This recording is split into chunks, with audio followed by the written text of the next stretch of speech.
Girl talk pilot.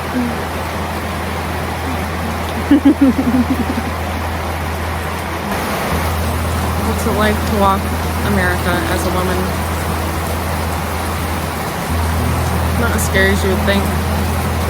Of course, I'm coming from the perspective of traveling with a man and a dog, which bring me security, make me feel safer, but neither of us are as scared of the world as you would imagine. The world isn't as scary as a place as most people would think it is. People aren't just out to get you. It's so rare that someone just kills maliciously, and when you're traveling rural areas and little bitty towns like we are most of the time, there's not a lot of robbery either. And especially if you're minding your business and staying out of trouble, if you're not involved in drugs or stirring up drama, people aren't typically going to bother you. And we have a lot of experience to say so. We've walked 15 states now, and we've hardly had any negative interactions, and especially not anything on the extreme end. No one's tried to hurt us or rob us or anything like that. The one thing that I think people underestimate is how scary traffic is. That is our number one worry by far. People are really inconsiderate behind the wheel. People have become so numb to driving. People text and drive all the time. People wave at us with their phone. It's sad that we've become so callous to something that's so dangerous. You could kill someone in an instant with just a minor accident, a minor distraction. We should really be a lot more careful when we're behind the wheel. What's it like to not be able to shower and do laundry when you want? You acclimate to anything. It's really not that bad. What's it like to sleep in a tent, live out of a tent? We've been through areas where we're in our tent for the majority of the time, not getting invited inside very often, and it's really not that bad. It's quite fulfilling if you choose to look at it in the right way. I'm happy to be outside all the time and be submersed in nature and be living a life with my partner all the time, getting to experience all this beautiful world together. And as far as sleeping on the ground, we acclimate to it. The first night on our thin little 0.7-inch thick mats was like the worst sleep in my whole life. But every single day it got easier until it was just the norm, and now we can hardly sleep in a really squishy bed.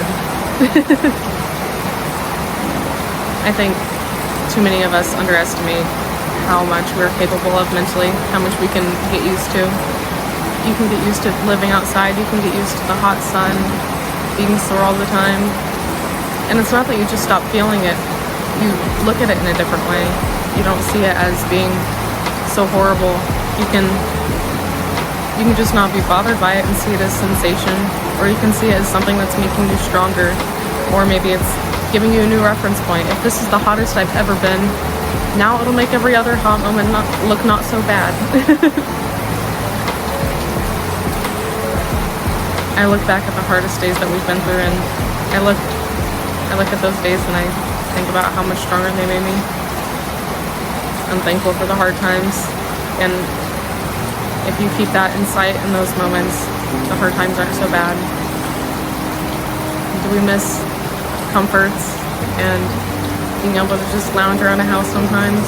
Of course we do, but it's worth the trade. I'm fulfilled more than I ever was in the way I used to live. I would love to wake up and just sit on the couch and drink coffee some days. Don't always get it. Some days I don't want to get to walking, but it's the life we chose, and it's still worth the trade.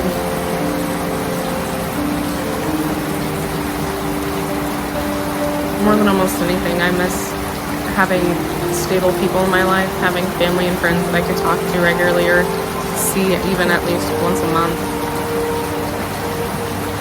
One of the hardest things on the walk is having to say goodbye to friends all the time, especially when you really connect with someone and you don't always get to spend even more than a day with them.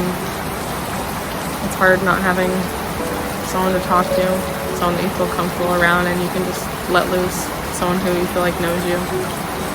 it's a bit stressful meeting new people all the time, but it really is a double-edged sword, just like a lot of things on this walk. It's worth the trade.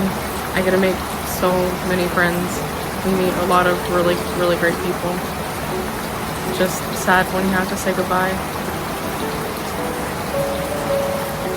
What's it like living with less, having only a few outfits? It doesn't bother me. I live with what I need. I don't feel deprived or in need. I have good shoes. I have a few outfits that keep me warm or keep me cool. And it's honestly kind of freeing. It's relieving that I have more things to worry about, and especially when you're carrying your weight, you stop looking at it in the same way. You think, what could I live without, because this is getting really heavy to push around.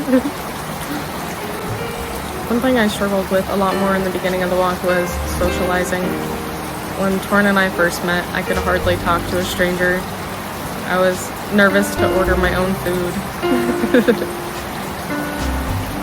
Having to find a spot to camp every night and walking around with a giant sign that makes people want to talk to you has forced us into a lot of socializing and has really helped me grow a lot. It's helped me learn how to talk to strangers. It's not nearly as scary, and like most things, I believe if you are uncomfortable with something, you should just face it and go head first. Don't try and run around obstacles, just face them head on. That's how you grow. You aren't just strong enough to do something, you become strong from doing something. I still struggle a lot with socializing, in my opinion. I don't know how other people feel about it, but I have a hard time opening up to people. I have a hard time just figuring out how to talk to people sometimes. I'm comfortable to approach strangers and ask for directions or tell them what we're in need of, but it's still a little hard to figure out how to get deeper with people, how to feel people's boundaries and talk about their meaningful things. I think that's going to be something I work on for a really long time. And it's hard to open up to people when you only get to know people for a little bit. You're not around the same people for weeks at a time and developing a relationship slowly like you normally would be. It's hard to be away from family so much, especially on the holidays. Thanksgiving was a bit sad for me, even though we were with a really great family.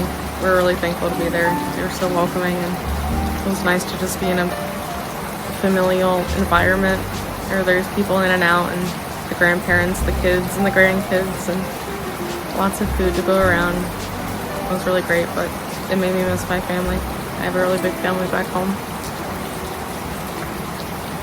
I think something that's made the challenges easier for me is when I went into the walk, I came in with the mindset that this is going to be really hard and I'm going to want to quit sometimes, but I'm not going to say a word about it. I'm not going to complain. I am going to expect this to be extremely difficult and uncomfortable. And then my expectations were set to where they should be, and it was better for it. And I think starting the walk that way has helped me always keep it kind of in that light. As Torrin would tell you, I rarely complain, and it's not that I don't struggle with being uncomfortable, but you don't have to own those discomforts. You don't have to tell yourself, poor me, this is horrible, I wish I could be somewhere else. You gotta look at your obstacle in a different way. You think about how it'll make you stronger. It's all about your reference point, your perspective. And we can shape our perspective endlessly. A lot of people ask what it's like living in a tent with your partner. I'm really grateful to spend so much of my life with Torrin. I get to share this experience together.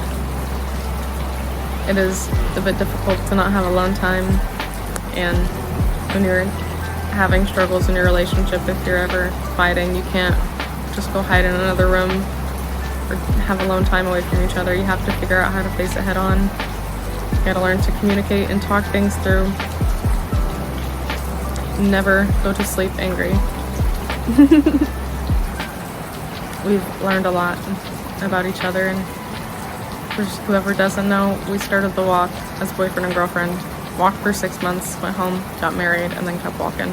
So living in intent with your significant other sure can strengthen your relationship. When we started the walk, I was looking for meaning in it. I wasn't sure what it would teach us, but I wasn't finding meaning in my current lifestyle, and I think that's something I've worried about, and trying to figure out how to tell people what we're learning and make an impact on the world by walking the country. I think before, when I thought about how I was going to find meaning in life, I imagined it being through a career or accomplishing goals, and the more I live my life this way, traveling on the road, the more I feel like fulfillment isn't going to come from those things. I think it's good to have goals to like help your community, make the world a better place, improve your relationships, but you're not content from those things. I think contentment only comes from within, and the best thing we can do is learn how to live in our own minds comfortably, which isn't taught enough. People aren't focused on teaching us how to be happy and content enough. Or school teaches you how to make money, and go to college and get a good career and stable job and save up for retirement. And I think that doesn't really matter if you're not happy, if you're not content.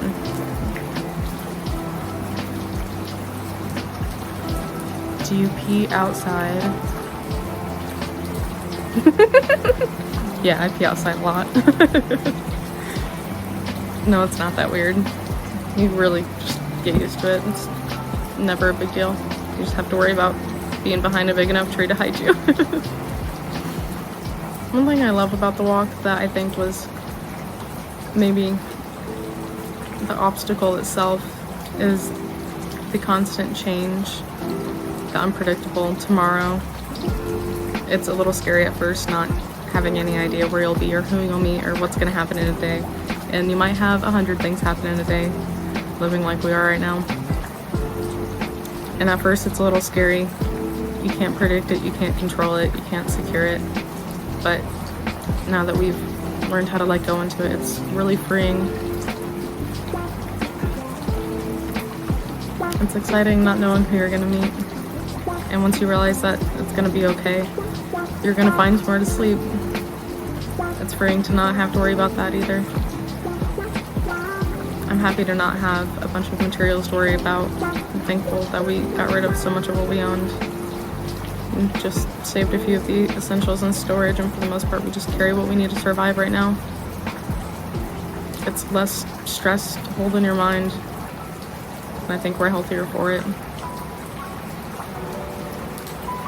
I'm thankful for the position that we're in, so I can not just grow from it for myself, for my own personal fulfillment, but I really hope to show people in general, but especially women, and especially young women, that you can do almost anything you set your mind to do, and you are stronger than you think. You build confidence by doing the things that make you stronger. You don't just have confidence to do something. And if you want to make the world a better place, make yourself a better person first. And if you're truly happy and living a great life, you're going to impact people more than if you were ever trying to change them directly. I really believe that, and I really hope that that's true. I'm thinking about making Girl Talk into a series, so if you have any questions or suggestions for things you'd like to hear about, please comment below. Love you guys.